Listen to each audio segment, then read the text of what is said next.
Eras una vez en un lindo kiosco de las montañas de Colombia. Su horario del kiosco era de 2 a 6 de la tarde, 2:30, y el gestor llegó. Y entra el primer usuario. Hola, buenas tardes.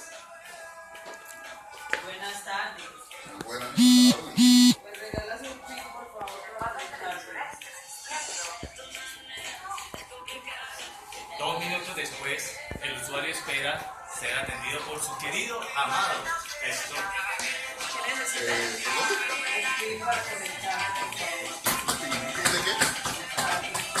Ay, ¿cuánto tiempo necesito? Una hora. Te vale 1.500 pesitos. Este era el videito. Que está de moda. Permiso. Que está de moda. Rafael estaba haciendo un trabajo y ya terminó. Entonces dijo que si me iba a un videito ahí, que bacán, entonces nos íbamos a se lo decomisaron. Llegué sala aquí un rato pateando. Pero ya se lo había decomisado, sino que como me puse a atender a una clienta. Sí. Bueno, a hacer favor aquí. Con la No se preocupe. ellos me hacen favor. Que yo le decía.